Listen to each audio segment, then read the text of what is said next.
கடவுள் மனிதனாக வந்தார். அவர் என்ன செய்தார் என்று பார்ப்போம். காதலித்து திருமணம் செய்து கொண்ட ஒரு தம்பதிகள் தனியாக ஒரு வீடு வாடகை எடுத்து அந்த வீட்டில் குடியிருக்காங்க. அவங்களுக்கு சொந்தம் பந்தம் அப்பா அம்மா உறவு எல்லாமே அவங்கள கை விட்டுட்டாங்க. இருந்தாலும் அந்த கணவன் மனைவி தன்னுடைய நம்பிக்கையில் தனியாக வாழ்ந்துக்கிட்டு வராங்க. அவங்களுக்கு ஒரே பிரசவத்தில் 2 பெண் குழந்தை பிறக்குது. அந்த பெண் குழந்தைங்க 2மே ரொம்ப ரொம்ப அழகாக இருக்குதுங்க. இவங்க அடிக்கடி அந்த கணவன் மனைவி இறைவனை பார்த்து வேண்டுறாங்க, கடவுளே எங்களை சொந்தம் விட்டாலும் எங்களுக்கு அழகான 2 பெண் குழந்தையை கொடுத்துட்ட, இது போதும், நாங்கள் மகிழ்ச்சியாக இருப்போம்னு கடவுளுக்கு நன்றி சொல்லின்னு இருக்கிறாங்க. குழந்தைங்க வளர்ந்து வந்தது. குழந்தைகளுக்கு 5 வயசு இருக்கும்போது ஒரு விபத்தில் அந்த கணவன் இறந்துட்டார். அந்த அம்மா ரொம்ப மனசு வருத்தப்பட்டாங்க. துணையாக இருந்த கணவன் போயிட்டானே, எப்படி இந்த குழந்தைகளை நான் வளர்த்து ஆளாக்க போகிறேன்னு உள்ளுக்குள்ளே பயம் இருந்தாலும் தைரியம் மனசில் இருந்தது. அதனால் அந்த குழந்தைங்களை நல்லா அறிவூட்டி வளர்க்க ஆரம்பித்தாங்க.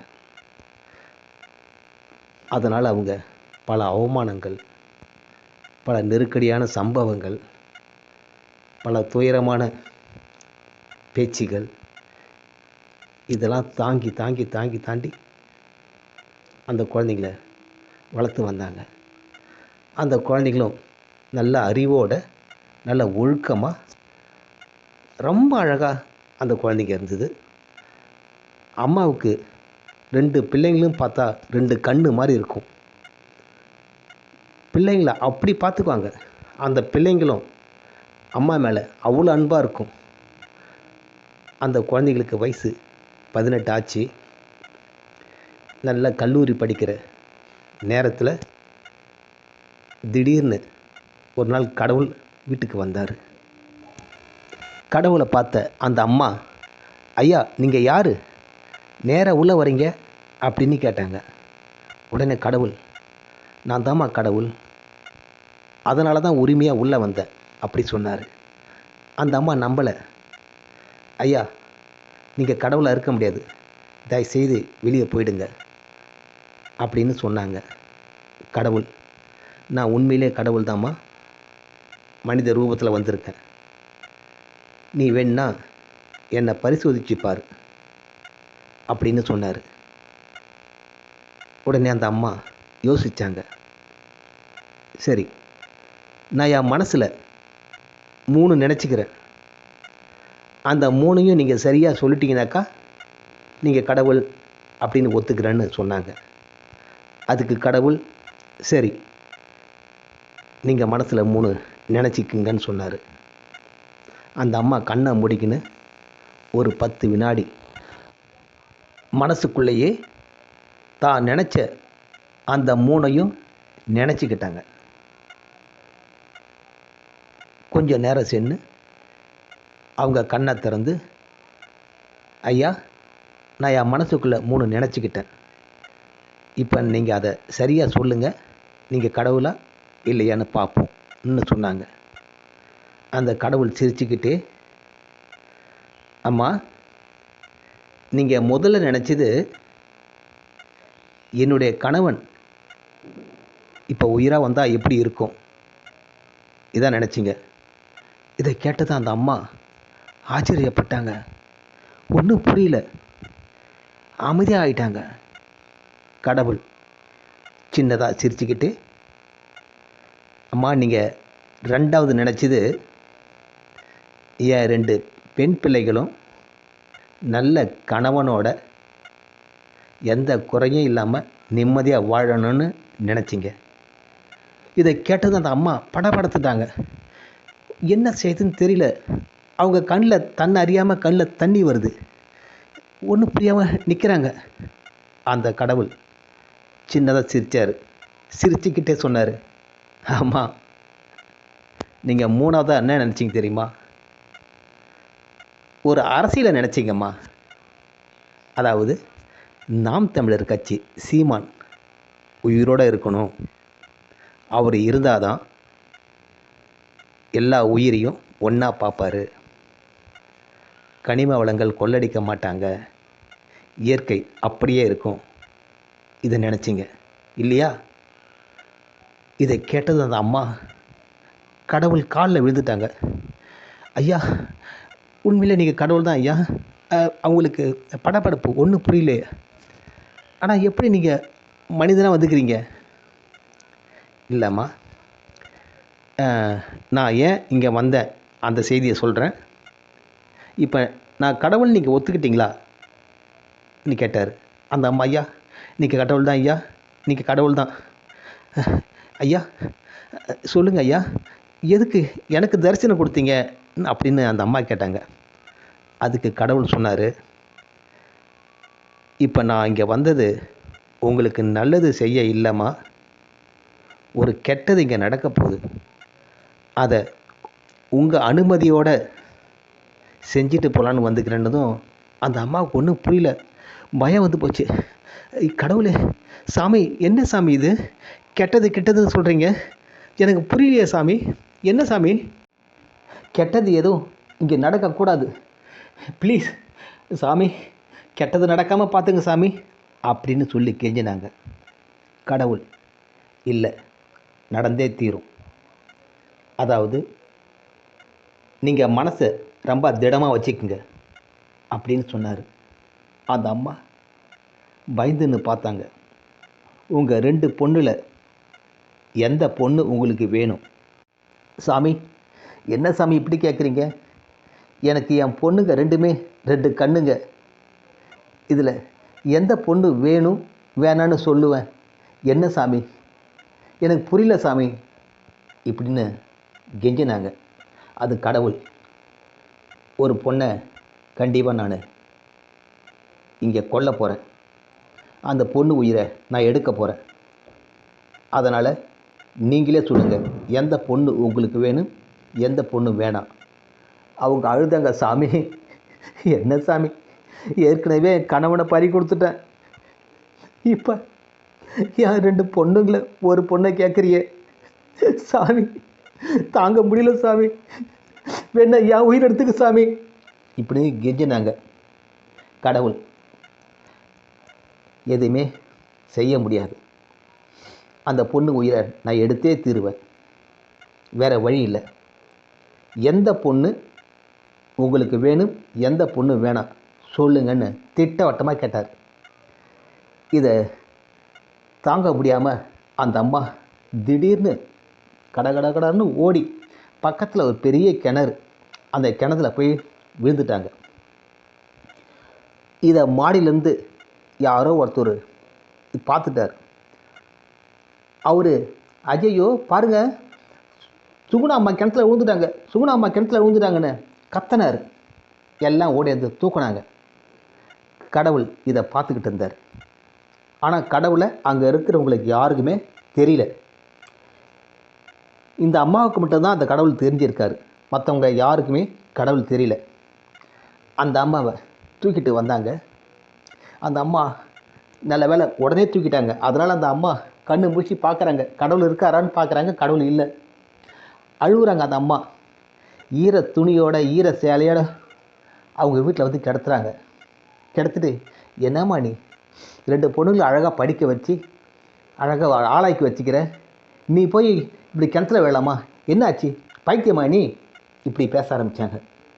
அந்த அம்மா பதில் சொல்ல முடியாமல் குலுங்கி குலுங்கி அழுது நேருகிறாங்க. இதை கேள்விப்பட்ட 2 பொண்ணுங்களும் ஓடி வந்ததுங்க. அம்மா அம்மான்னு ஓடி வந்ததுங்க. என்னம்மா இது, நீங்கள் போய் கிணத்துல விழலாமா, என்னம்மா இது? இந்த 2 குழந்தையும் ஒன்றா அழுவுது. சின்ன குழந்தை பேசுது. சின்ன பொண்ணு அம்மாவை பார்த்து, அம்மா எங்களுக்கு தன்னம்பிக்கையும் தைரியம் தானே கொடுப்பீங்க, நீங்கள் போய் சாகலாமா, ஏம்மா அப்படி செஞ்சீங்க, நாங்கள் ஏதாவது தப்பு பண்ணிட்டோமா அப்படி அழுதுது. பெரிய பொண்ணு, அம்மா சாகணுன்னு முடிவு எடுத்தால் சொல்லுங்கம்மா, நம்ம 3 பேர் ஒன்றா செத்து போயிடலாம், தனியாக சாகாதீங்கம்மா அப்படின்னு பெரிய பொண்ணு அழுதுது. அந்த அம்மாவுக்கு உள்ளுக்குள்ளே பயம். சுற்றி தன் கண்ணை ஓட்ட விட்றாங்க.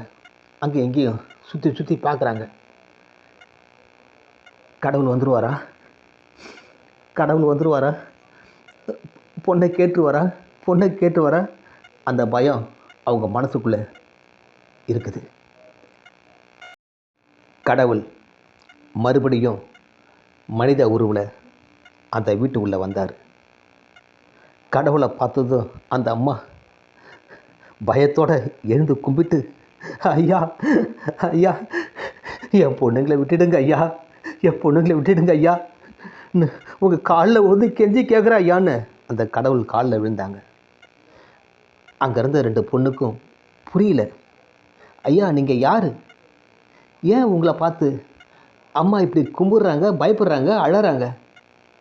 அதுக்கு கடவுள் சொன்னார், நான் கடவுள்மா. இதை கேட்டதும் அந்த பொண்ணுங்க, ஐயா, நீங்கள் கடவுள்ன்றதை நாங்கள் நம்ப மாட்டோம். நான் கடவுளா இல்லையான்னு உங்கள் அம்மாவை கேட்டு பாருமா. அந்த குழந்தைங்க அம்மாவை பார்த்துதுங்க. அந்த அம்மா சொன்னாங்க, உண்மைதாம்மா, இவர் கடவுள் தாம்மா, அதில் சந்தேகமாக இல்லைம்மா. ஆனால் இவர் என்ன கேட்குறாரு தெரியுமாம்மா? உங்கள் 2 பேரில் ஒரு உயிரை கேட்குறாருமா. நான் என்னம்மா பண்ணுவேன்? எந்த உயிரை கொடுப்பேன்? 2 பொண்ணில் எந்த பொண்ணை வேணான்னு சொல்லுவேன்? எனக்கு பதில் சொல்ல முடியலம்மா. அதனால தான் ஓடி போய் கிணத்துல குதிச்சேன். தொடர்ந்து அழுதாங்க. அந்த பொண்ணுங்களும் தொடர்ந்து அழுதுதுங்க. கடவுள் சொன்னார், உங்களுக்கு இறப்பு இப்போ இல்லை. நீங்கள் ஓடுற பஸ்ஸில் தலையை வச்சாலும் உங்களுக்கு இறப்பு வராது. அதை நான் தான் முடிவு எடுக்கணும். இந்த 2 பொண்ணில் ஒரு பொண்ணோட உயிர் நான் எடுக்கிறது உறுதி. பொதுவாக நான் உயிர்களை படைக்கும் போதே அந்த உயிர்களின் இறப்பையும் அதன் கருவிலேயே அதை தலைக்குள்ளே நான் எழுதி வச்சிருவேன். அதுபோல் இந்த 2 பொண்ணில் இன்றைக்கி சாகப்போகிற பொண்ணு யாருன்னு உங்கள் 2 பேருக்குள்ளேயே தலைக்குள்ளே இருக்குது அப்படின்னு கடவுள் சொன்னார். இதை கேட்டதும் அந்த பொண்ணுங்க, சாமி, உங்களுக்கு ஒரு உயிர் தானே வேணும், என் உயிர் எடுத்துங்க, என் உயிர் எடுத்துங்கன்னு சின்ன பொண்ணு முன் வந்தா. அம்மா, நான் செத்து போயிடுறேம்மா, அக்காவும் நீங்களும் நல்லா இருங்கம்மான்னு சொல்ல ஆரம்பித்தா. இதே போல் அக்காவும் பேச ஆரம்பித்தா. சாமி, கடவுளே, என் உயிர் எடுத்துக்குங்க, அம்மா நீ தங்கச்சியும் நல்லா இருங்கம்மா அப்படின்னு சொல்லி அழுதா. அந்த நேரத்தில் சமையல் அறையிலேருந்து ஏதோ பால் தீயிற வாசனை அடிச்சுது. உடனே கடவுள், சமையல் அறையில் ஏதாவது வச்சிட்டிங்களா? பால் தீயிற வாசனை அடிக்குதுன்னு அப்படின்னு சொன்னார். உடனே சின்ன பொண்ணு, ஆமாம் ஆமாம், நான் தான் பாலை வச்சுட்டு வந்தேன், மறந்துட்டேன்னு சொல்லிட்டு கடன்னு ஓடனான். கடவுள் சின்ன சிரிப்போட அந்த அம்மா கிட்ட சொன்னார், இன்னும் கொஞ்சம் நேரத்தில் நான் எதிர்பார்த்த உயிர் எனக்கு தானாக வந்துடும். இதை கேட்டதும் அங்கே இருந்த அந்த அம்மா மனசுக்குள்ளே குமுறி அழுதாங்க. கிட்ட இருந்த பெரிய பொண்ணு அதுவும் குமுறி குமுறி அழுதுது. சமையல் அறைக்க போன பொண்ணு வேகமாக ஓடி வந்தா.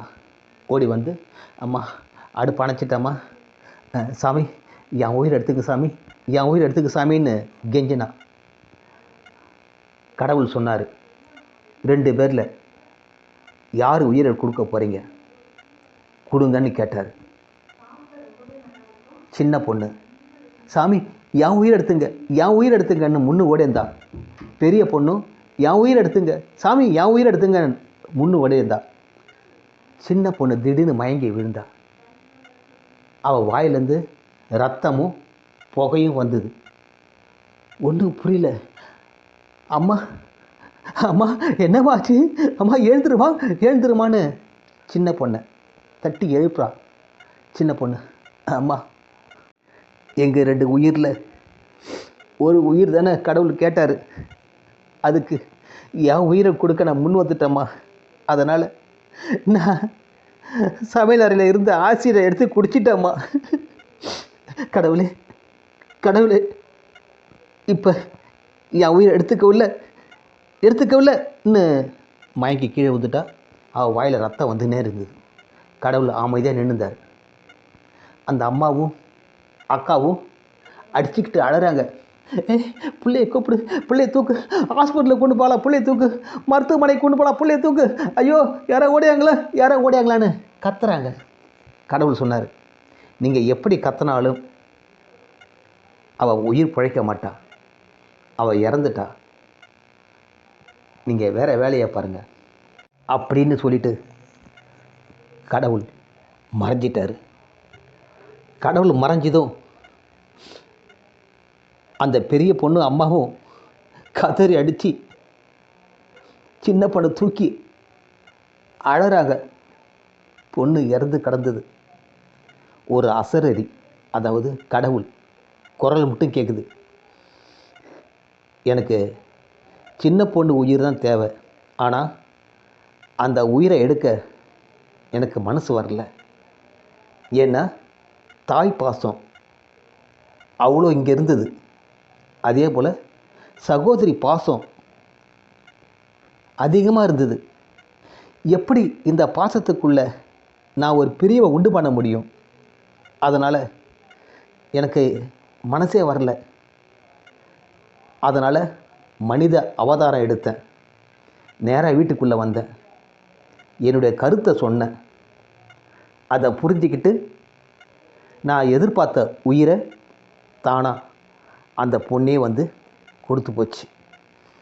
இதுதான் இங்கே நடந்தது. இதோட நீங்கள் நல்லா இருக்கணும் இன்னும் சொல்லி அந்த அசரறி அந்த குரல் மறைஞ்சிது. அந்த அம்மா அந்த குழந்தைய தூக்கி வாரி அணைச்சிக்கிட்டு அழுதாங்க, அழுதுகிட்டே இருக்கிறாங்க. முற்றும்.